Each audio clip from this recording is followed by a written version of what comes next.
Hello to all viewers. Hello to everyone. I am Shiloh, the last scribe for the house of Jacob. I am a messenger and a true servant of the Almighty. On November 29, 2019, the Almighty will visit the earth to judge every living thing. On that day, every living thing will be given life or death. The Almighty has caused me to see who I am and to know that I am a real descendant of the house of Jacob. This video is part 8 of a series of videos titled The Book of Genesis, Unsealed and Untold. And these series of videos covers everything in the book of Genesis from chapter 1 to chapter 50. With all the confusion removed, with all the allegories removed, in these series of videos you will hear the truth according to what the Almighty commanded the house of Jacob to keep recorded. Part 7 of this video series ended with the Almighty reminding himself that he is not going to kill and destroy everything on the earth anymore, and stating that seasons on the earth will not be removed. So I will continue where I left off. Let's begin video number 8.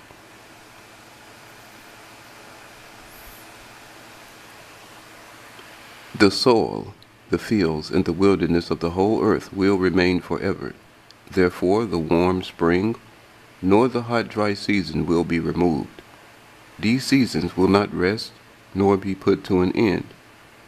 The soil, the fields, and the wilderness of the whole earth will remain forever. Therefore, the daytime, the working day, the day's journey, and the gloom of the night will not be removed. These things will not rest, nor be put to an end. The soil, the fields, and the wilderness of the whole earth will remain forever. Therefore, the 24-hour period, from sunrise to sunset, from sunset to sunrise, that is, the yesterday, the today, and the tomorrow, will not be removed. These things will not rest nor be put to an end. The soil, the fields, and the wilderness of the whole earth will remain forever.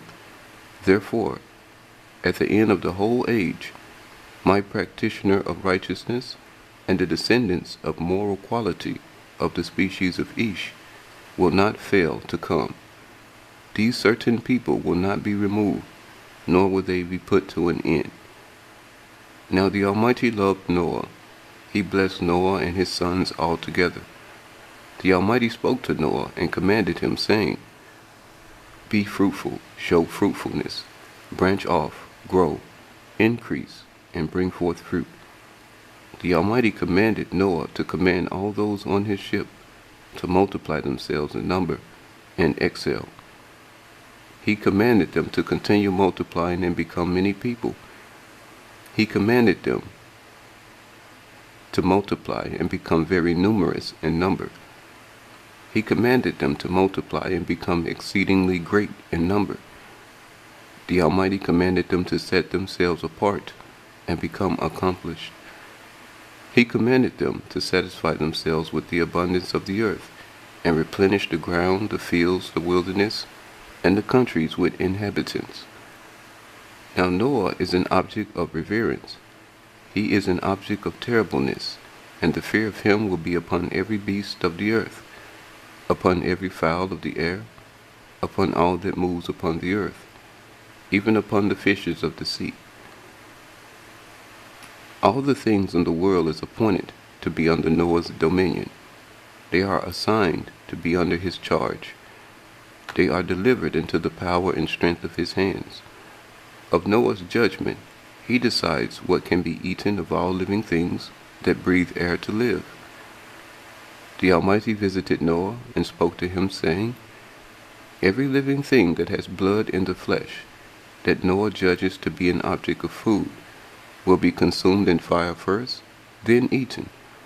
I, the Almighty, the all-supreme ruler, have given you all things, but the fleshy body of humans you will not eat. You will not eat blood. You will not feed on drops of blood. You will not be bloodthirsty. You will not devour persons with oppression. You will not kill an innocent person. Surely I, the Almighty, the all-supreme ruler, will search out, investigate, and require the blood of bloodthirsty necromancers and bloodthirsty heathen gods who require worship and shedding blood. Surely I will search out, investigate, and require the blood of any living being that resorts to the strength of heathen deities or necromancers to shed blood.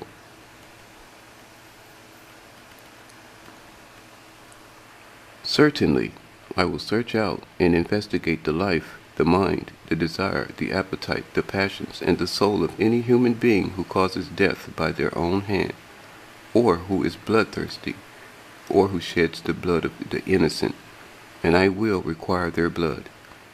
I will search out, investigate, and require the blood of any heathen god and necromancer that demand to be worshipped as any kind of beast.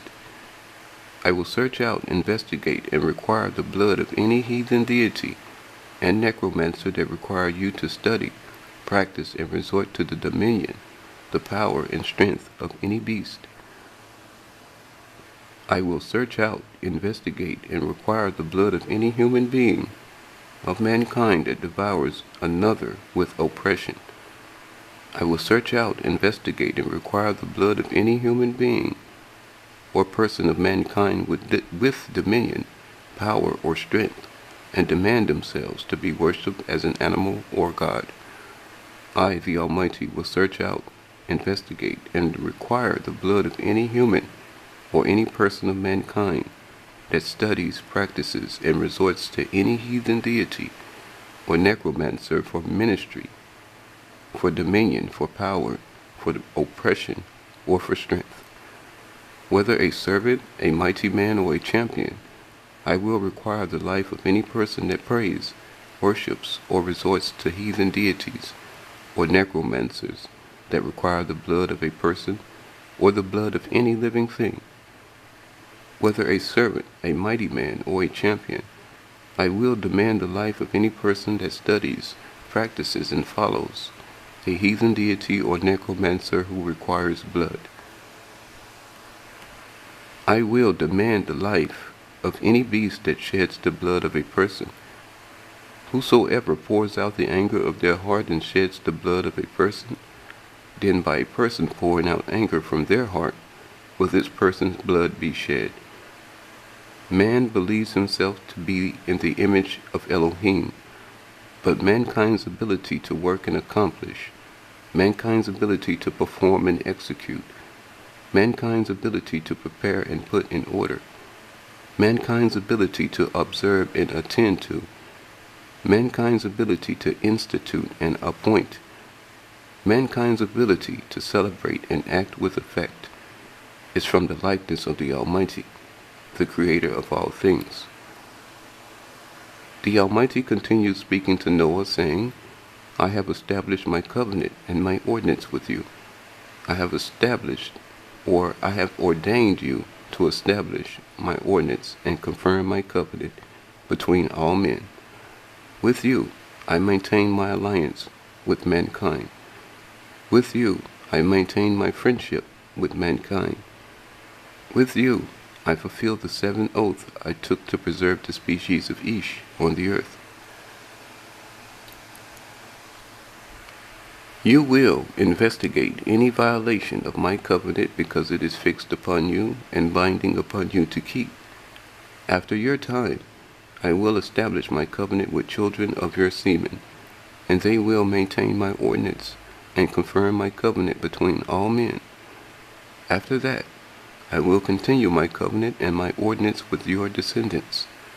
Following after, at the hinder part of your posterity, I have ordained a practitioner of righteousness of your lineage, and certain descendants of your lineage, who are of moral quality to arise stirred up.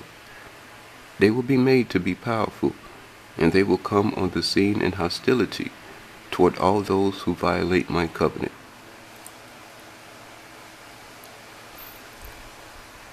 These persons will maintain my ordinance and establish my covenant between all men.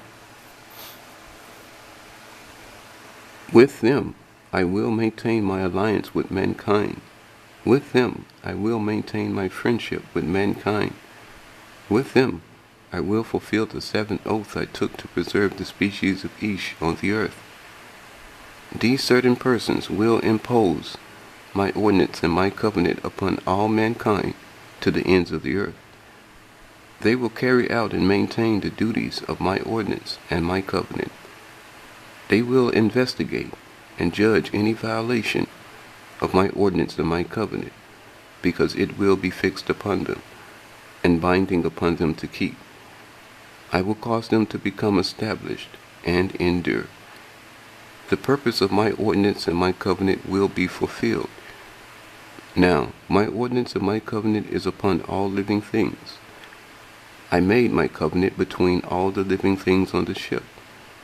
Noah, because I have established my covenant with you, because I have established my law with you, because I have established my alliance with you, I will not eliminate all flesh of mankind from my covenant, nor my law. The flesh of mankind will not be cut off from my covenant, nor my law.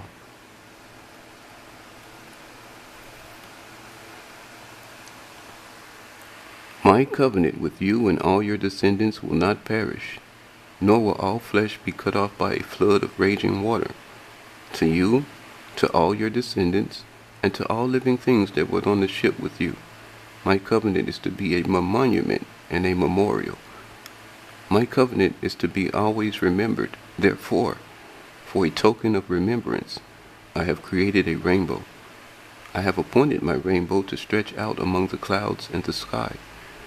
My rainbow is proof and a sign to be remembered. Now I have recorded my covenant between me and you, between me and all your descendants, between me and all living things that were on the ship.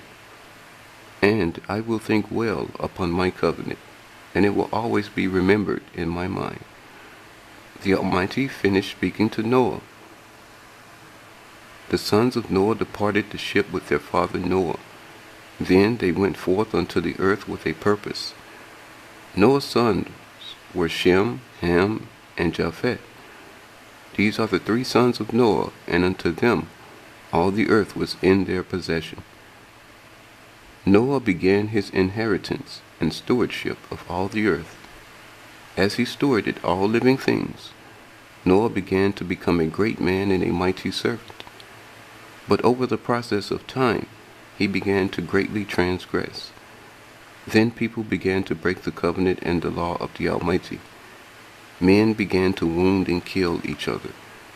Men began to dishonor and defile themselves. Men began to prostitute themselves ritually and sexually. They began to make and play defiled music. Then these things began to be common and were treated as being common. At this time, the sons of Ham were Cush, Mitzrayim, Phut, and Canaan. The sons of Shem were Elam, Ashur, Arpachshad. Now Arpachshad was born to Shem 2 years after the flood, and Shem was 100 years old. Noah had planted a garden and established a vineyard. He had a banquet with defiled music. Like a wine-bibber, Noah feasted and drank a lot of intoxicating wine. He was filled abundantly with the drink of wine, and he was great in his merriness. He had caused himself to become very intoxicated. Indeed, he was very drunk. He became so drunk, Noah had to be carried inside his tent, and those that helped him left him undefended. He was left uncovered to be discovered. As foresaw by the Almighty, in the sight of others, Canaan was brought to see his grandfather's nakedness. Those with him gave him advice. Afterwards Canaan took heed. He appeared in his grandfather's tent. He uncovered himself and presented himself before his grandfather's nakedness.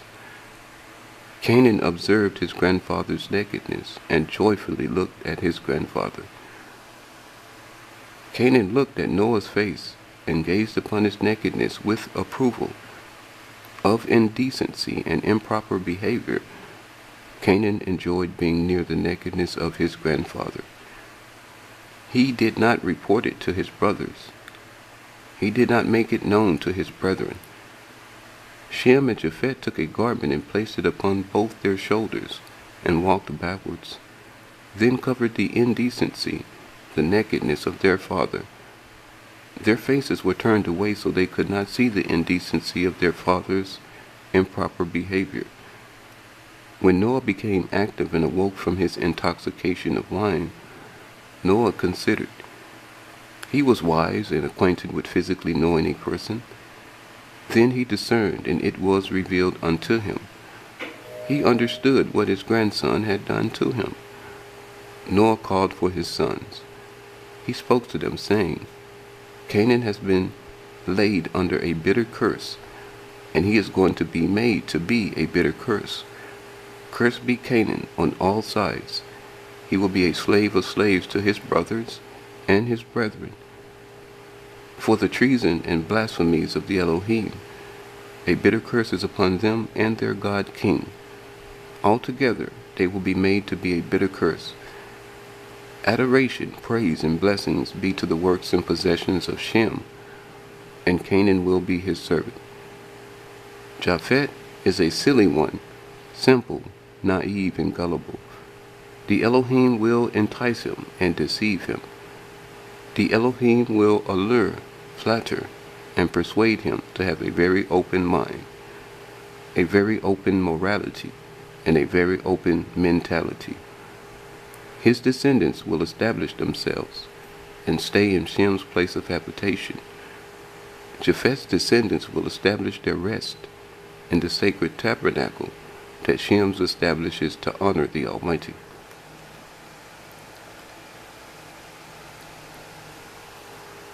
On all sides, Canaan will be his servant. After the flood, Noah lived 350 years. All the time of Noah was 950 years. As a penalty for neglecting wise conduct and good morals, Noah died prematurely. Suddenly he was put to death. He was killed by a warlock magician of necromancy. After the flood, these are the descending generations of the sons of Noah. After the flood, sons were born unto Shem, Ham, and Japheth. Shem is the eldest of the sons of Noah. He is the progenitor of the Semitic tribes of people. Shem became a great and noble man. He was distinguished of men in greatness and in the important things of the Almighty. In respect and honor, he is the chief ancestor of all the children of Eber, or Aver. The children of Eber are of Shem's class of person. They are of Shem's good nature. As Shem, they are very kind-hearted, very caring, very compassionate, very tolerant, and very charitable. Now the sons of Shem are Elam and Ashur. Ashur is Shem's second son and progenitor of the Assyrian people. Arpachshad is Shem's third son. Lud is the fourth son of Shem and the progenitor of the Lydians. Aram, or Aram, is the fifth son of Shem and the progenitor of the Arameans. The children of Aram are Uz, Kul, Gether, and Mash. The third son of Shem is Arpachshad, and he fathered Shelach. Shelach fathered Eber. Unto Eber 2 sons were born. The firstborn was Peleg, for in his time, in the days of his lifetime, an earthquake broke the earth into pieces, so the land of the whole earth was divided. His brother's name was Yoktan. Yoktan fathered Almodad. Then he fathered Shelef. Then he fathered Hetzer Maveth. Then he fathered Yerach. Then Yoktan fathered Hadoram. Then he fathered Uzal. Then he fathered Diklah. Then he fathered Oval. Then he fathered Avimael. Then he fathered Sheva. Then he fathered Ophir. Then he fathered Havilah. Then the last in the order of the sons of Joktan is Jobab. These were all sons of Joktan. Their places of dwelling, their places of sojourning, their places of sitting in assembly, and their places of habitation was from Meshah, as you traveled unto Sephar, a country of mountains and hills in the east. These are the sons of Shem according to their families, according to their kindred species, according to their aristocrats, according to their class of persons, according to their circle of relatives, after their languages, after tongues, in their lands, according to their nations. Japhet is Noah's youngest son. The sons of Japhet are Gomer, Magog, Madai, Yavan, Tuval, Meshech, and Tiraz. The sons of Gomer are Ashkenaz, Riphath, Togarmah, and the sons of Javan are Elisha, Tarshish, Kittim, Dodanim. These persons are Gentiles. They are a heathen nation of people. They are as troops of animals or a swarm of locusts. The island countries of coastal shores were dispersed and divided among them according to their language. In their nations, they divided and dispersed their people into their appointed lands according to aristocrats, according to species, according to class of persons, and according to circle of relatives. Every one of them spoke with a tongue of fire. Every one of them were babblers. Every one of them spoke for evil. Ham is the second son of Noah. The sons of Ham are Cush, Mitzrayim, Phut, and Canaan. The sons of Cush are Seba, Havilah, Sabta, Ramah, and Sadihah, and Nimrod. The sons of Ra'amah are Sheva, Dadan, and the sons of Mitzrayim are Ludi, Anamim, Lehavim, Naphtahim, Pathrusim, Caslahim, and Caphtor. The sons of Canaan are Sidon. Sidon was mixed of man of the species of Ish and animal of the human species Behemah, and he was a king. The second son of Canaan is Hath. He is the progenitor of the Hittites. The third son of Canaan is Yevu. He is the progenitor of the Yevusi. The Yevusi lived in or around the site of Yevu. Yevu is an early name for Jerusalem. Canaan was also the progenitor of the Emori, the Girgashi, the Hivi, the Erki, the Sini, the Arvad, the Simari, and the Hamath. The border of the Canaanites' dark territory was from Sidon, as you come to Gerar, unto Gaza, as you go unto Sodom, to Gomorrah, to Admah, to Se-Oim, unto Leshai. After time, the descendants of these families, these class of persons and their kindred species were dashed to pieces and spread abroad. These are the sons, grandsons, and descending children of Ham, the second son of Noah. There were some that were mixed with the species of Ish and the human species of Behemah. There were some who were called themselves angels of the Elohim.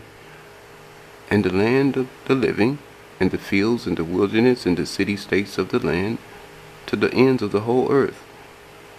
These are the people of Ham's nation according to their families, and according to their kindred species. These persons are Gentiles. They are a heathen nation of people. They are as troops of animals or a swarm of locusts. In their nations they divided and dispersed their people into their appointed lands according to aristocrats, according to species, according to class of persons, and according to circle of relatives. Every one of them spoke with a tongue of fire. Every one of them were babblers. Every one of them spoke for evil. These are all the families of the sons of Noah in their nations and after their generations. After the flood, by these families, the nations were divided in the earth. Now Cush fathered Nimrod. This is the end of part 8 of my video series titled The Book of Genesis, Unsealed and Untold, that covers my manuscript titled The Almighty, the Beginning, His Creation of Mankind, His Promise to Judge Mankind, His War against the Elohim, His New World and His Order. I am Shiloh, the last scribe for the house of Jacob. Watch my videos, follow me, and discover the recorded truth about the Almighty, His power, His glory, His honor, His reputation, His experiences with, and His message to all individual species of persons on the earth.